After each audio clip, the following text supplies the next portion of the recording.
My name is Gabe Landkamer, and this is my individual report to Host Hotels and Resorts Strategic Analysis.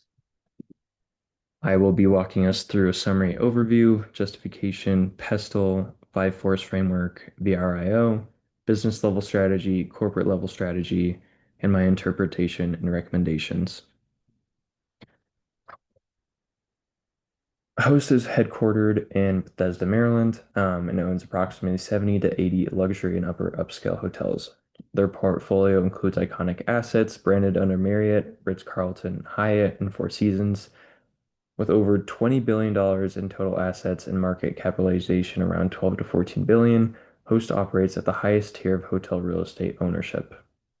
Importantly, Host does not operate hotels directly. Instead, they own the real estate while other major global brands manage operations.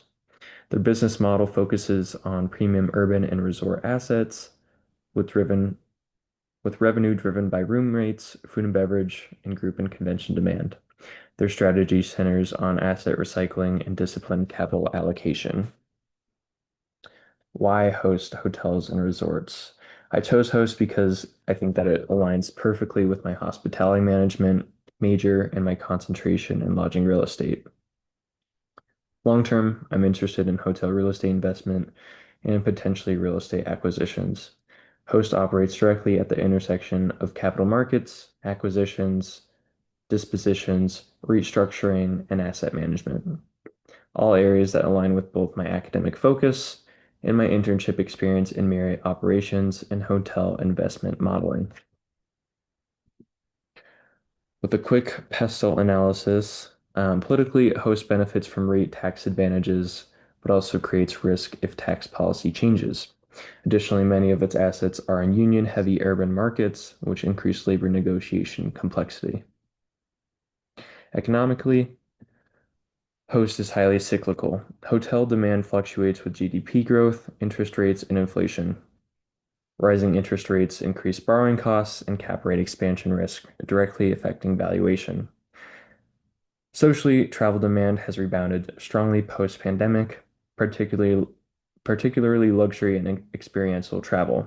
The rise of leisure travel, combining business and leisure, supports Host's urban and resort mix.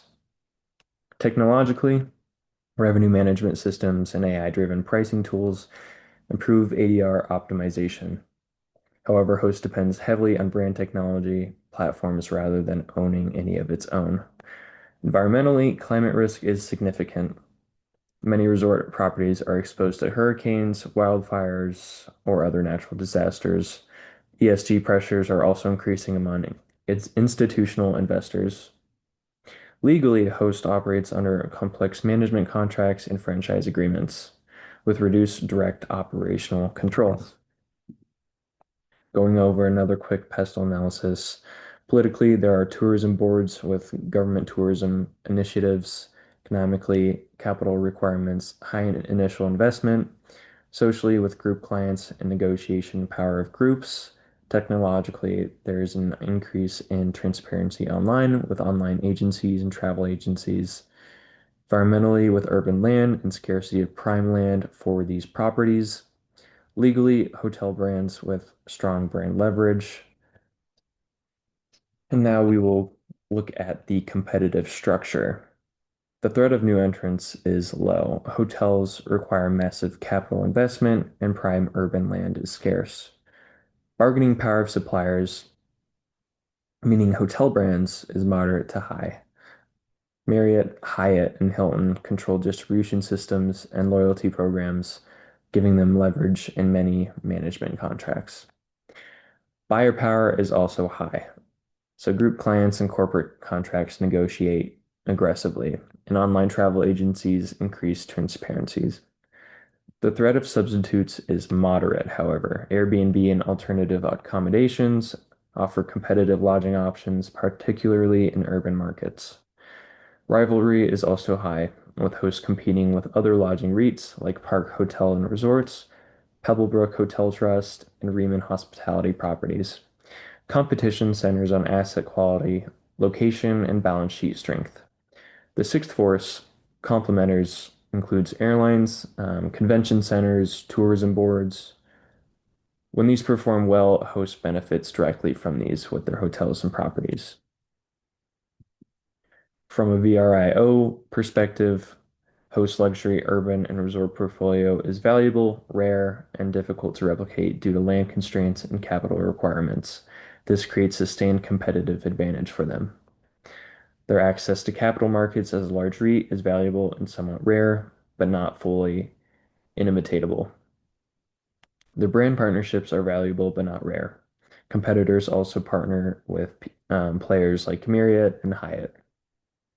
Finally, Host asset management expertise and their ability to strategically recycle assets and optimize performance and portfolios is a core competency and likely their strongest long-term advantage.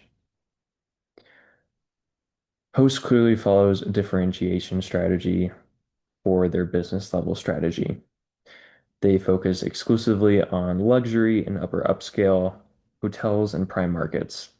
They're not competing on cost. Instead, they compete on asset quality, location, pricing power, and this allows them to command with higher ADRs and attract institutional investors seeking premium exposure to hospitality real estate. At the corporate level, Host practices related diversification with lodging real estate. Their primary strategic mechanism is an asset recycling, or is asset recycling rather, selling lower growth hotels and reinvesting into higher growth urban and resorts with resort assets. They primarily buy rather than build. So acquisitions dominate their strategy, though they occasionally partner in redevelopment projects. Geographic diversification between urban hotels and resorts helps reduce seasonality risk, but overall, they remain heavily exposed to lodging cycles. With my first strategic enhancement, I wanted to propose a refined asset recycling towards growth markets. So hosts should prioritize Sunbelt and high population growth markets such as Miami, Nashville, and Austin while reducing exposure to aging convention-heavy urban hotels with high labor costs. This will improve margin resilience and long-term asset appreciation. My second recommendation is to strengthen negotiation leverage with brands. Because brands hold significant bargaining power, hosts should selectively expand independent management agreements and renegotiate incentive structures tied more directly to asset level NOI performance. This increases profitability and reduces supplier power imbalance. My third recommendation is ESG as a competitive differentiator. Rather than treating ESG as a compliance, Host should position itself as more of a sustainable luxury lodging REIT.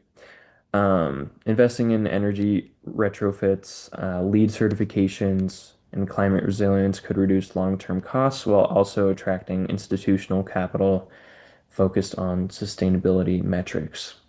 This will also attract a lot of different customers who are looking to stay in more environmentally and ecosystem friendly properties. My fourth recommendation is to reduce cyclicality and use adjacent mixed use diversification. So I think that hosts could selectively pursue mixed use developments incorporating branded residences or experiential retail components. This leverages their real estate expertise while diversifying revenue streams without abandoning their core competency. So in conclusion, Host Hotels and Resorts is strategically strong due to its premium portfolio, capital, discipline, and scale. However, it faces cyclical volatility, brand bargaining pressure, and capital market exposure. By refining asset recycling, strengthening brand negotiations, leveraging ESG, and diversifying selectively, Host can improve resilience and long-term shareholder value. For me personally, I think that Host represents an ideal employer because it operates exactly where hospitality operations, real estate investment, capital markets, and legal frameworks intersect. Thank you.